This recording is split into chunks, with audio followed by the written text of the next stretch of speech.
Olá pessoal, tudo bem com vocês? Eu sou o professor Jefferson e este é o nosso programa Saberes em Casa para a EJA do ciclo 2. Sejam todos bem-vindos e bem-vindas. Já passamos do mês de outubro, o tempo está voando, como dizem por aí, e eu estou aqui novamente para mais uma conversinha com vocês. Vou contar uma coisa para vocês. Sinto muito prazer em realizar esse trabalho. Eu espero que vocês estejam gostando, tá? Porque é feito com bastante carinho e com bastante dedicação. Tudo para vocês, tá? Agora me digam, adivinha? Isso mesmo que vocês estão pensando. Primeira coisa que eu vou falar é sobre protocolo sanitário, né? Pensaram que eu não ia falar isso hoje, né? E aí? Né? Falando sério agora, vocês estão se cuidando? Estão usando máscara, o álcool gel, mantendo o distanciamento social, né? Vocês já estão careca de saber, né? Assim como eu, que é fundamental, né? Que vocês continuem se cuidando, ok? No programa passado conversamos sobre cultura, território e espaço e tivemos a felicidade de contar com o depoimento do professor Arthur, tão lembrado, né? E com a obra do artista Pato, realizado no espaço do Semear. Bom, sabendo que a participação e o acesso à arte e cultura também é um direito do cidadão, né? Vamos continuar também falando sobre outros direitos fundamentais que fazem parte da Declaração de Direitos Humanos, ok? Hoje vamos conversar um pouquinho sobre trabalho. Isso mesmo, trabalho. Aliás, pensando no programa do dia 11 de outubro, você considera a arte um trabalho? Pense nisso. Começaremos então com o artigo da Declaração dos Direitos Humanos que fala sobre trabalho, tá?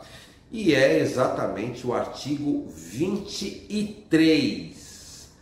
Todo ser humano tem direito ao trabalho, à livre escolha de emprego, a condições justas e favoráveis de trabalho e a proteção contra o desemprego.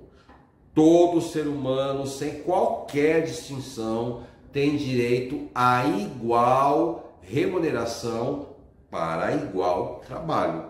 Todo ser humano que trabalha tem direito a uma remuneração justa e satisfatória que lhe assegure, assim como a sua família, uma existência compatível com a dignidade humana e a que se acrescentarão, né, se necessário, outros meios de proteção social, tá?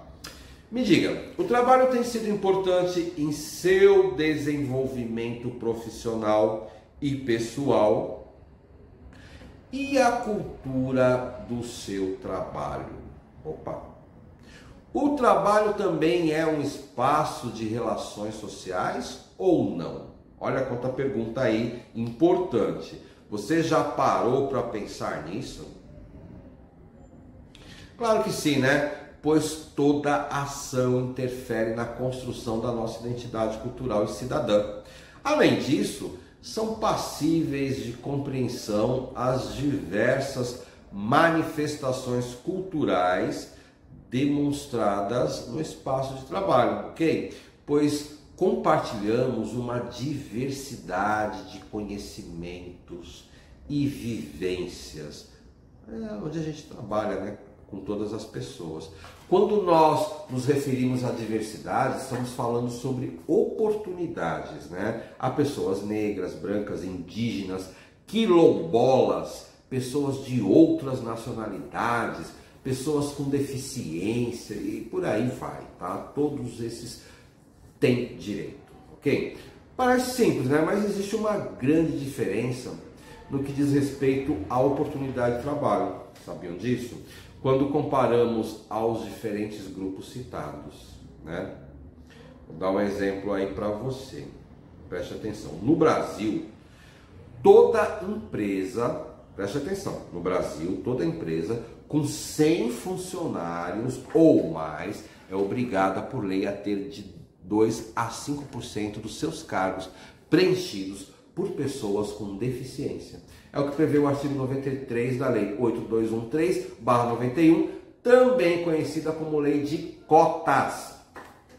Apesar de se passarem aproximadamente 30 anos, esta lei ainda não é totalmente cumprida. Um absurdo. O que dificulta a inserção de pessoas com deficiência dentro do mercado de trabalho. Tá? As pessoas com deficiência ainda enfrentam muitos desafios. Ok?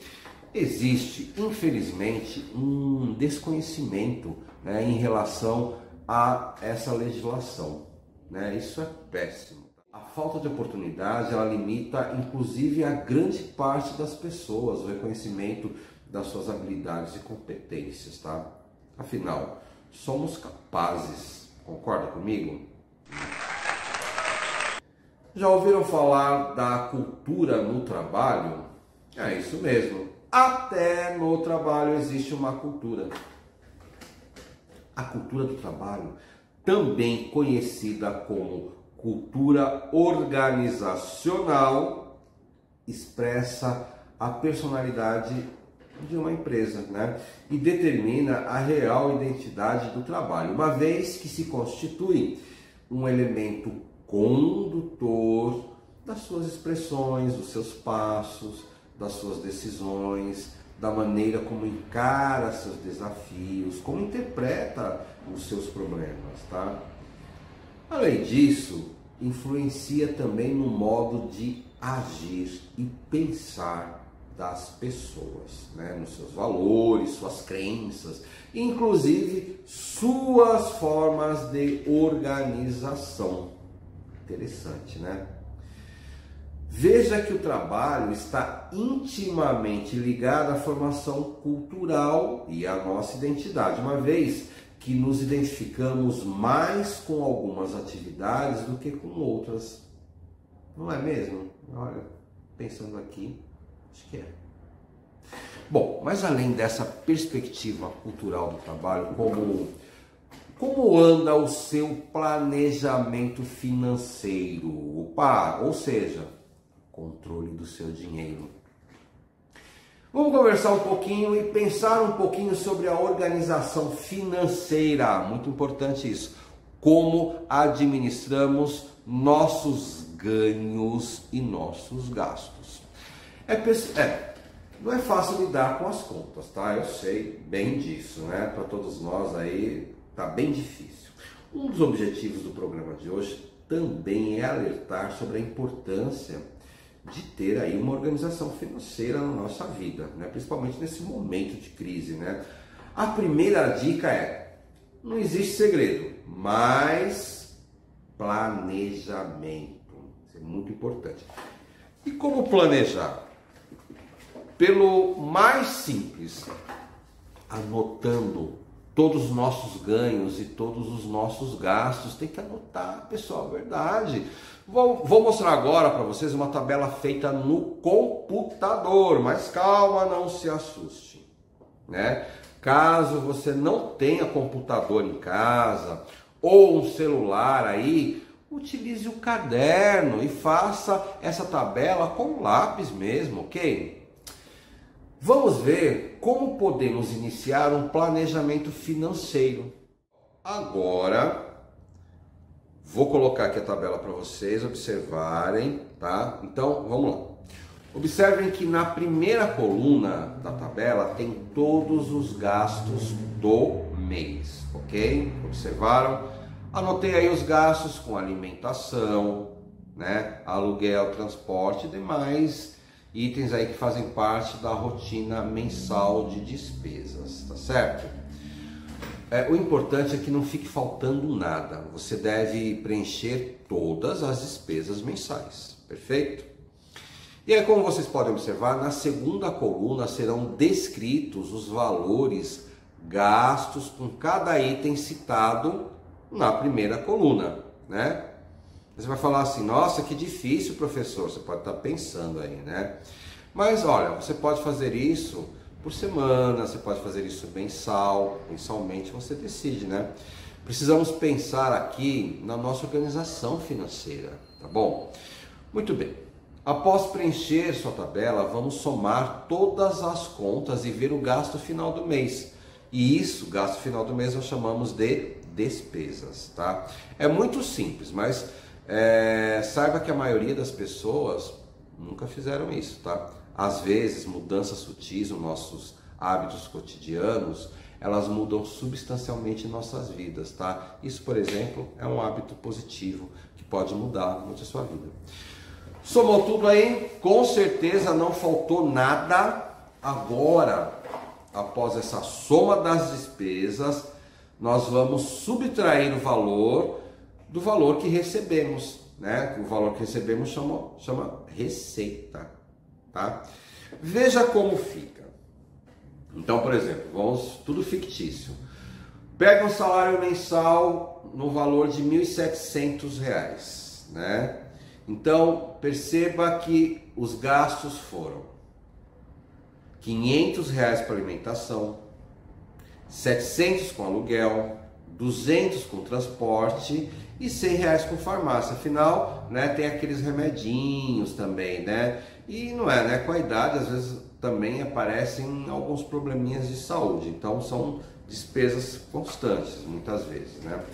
Agora, subtraia os gastos mensais. Subtrair é tirar, diminuir, né? Então, 1.700 menos 500, menos 700, menos 200, totalizou um gasto mensal de 1.400. Né? Com a renda familiar de 1.700, né? Tirando tudo isso, sobrou R$300. Né? Logo você pensaria assim, opa, tenho R$300 para gastar esse mês, né? O que será que eu posso comprar, né? Será que é assim, né? E se aparecer aí uma emergência? A gente não sabe. Nós precisamos sempre reservar um valor, tá? Por menor que seja, a gente tem que reservar um valor para essas emergências, né? Quando fazemos um planejamento, é possível até pensar em outras coisas, né? Como aquela lembrancinha para as crianças no Natal, né? E outras pequenas coisas aí que fazem a diferença, né? Então, fica a dica aí de hoje, tá? Agora que analisamos essa simples mudança de hábito, o que vocês acham de colocarmos a mão na massa, né? Vamos lá? Ok. Então, olha só. Pensando no que conversamos hoje no programa, pense no que você ganha durante o mês e quanto você gasta com as suas despesas mensais. Anote tudo no seu caderno, ou faça no computador se você tiver oportunidade, no celular, e compare com os seus ganhos, da mesma forma que nós mostramos aqui na tabela de hoje, né? Calcule a diferença entre os ganhos e as despesas. Então, eu estou falando de receita, que é ganho, e despesa, né? Pare um minuto aí para analisar as suas contas, isso vai fazer toda a diferença, né? E aí, pessoal, compartilhe conosco essa experiência por meio de um vídeo, contando o que você achou dessas dicas e, se possível, nos envie suas anotações, tá? Mas não esqueça de compartilhar tudo isso no nosso e-mail, ejaguarulhos.doep@gmail.com, né? Colocando sempre seu nome da escola e também o ciclo onde você estuda, tá? Isso é muito importante.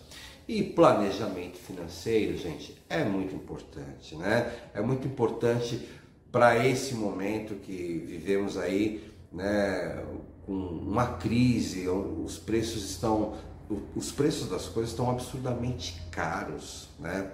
Então, mais do que nunca, a gente tem que elencar prioridades de gasto e fazer isso no papel mesmo, né? Colocar lá as prioridades, né? E até dentro desse planejamento você tem que observar o que for realmente desnecessário, tem que tirar, tá? Então, vamos colocar somente, dá para eu fazer com isso, eu consigo ficar bem, né? Então, vamos economizar esse dinheiro e guardar uma reserva aí para uma emergência ou para juntar o mínimo que seja, né? De pouco em pouco, você lá na frente você vai ter uma receita um pouquinho melhor e aí você pode usufruir disso, né, de várias formas muito positivas para sua vida, tá? Então, falar de planejamento financeiro é muito importante, não é? Bom, então é isso aí, pessoal. Me alonguei um pouquinho, mas você está aqui comigo e eu fico muito feliz. Conto com você aí para o nosso próximo programa. Fiquem bem, se cuidem. Estou esperando aí essa proposta aí de planejamento financeiro sua, manda para cá para o nosso e-mail que eu vou trazer aí nos nossos próximos programas, tá? Grande abraço para você, fiquem bem e até lá.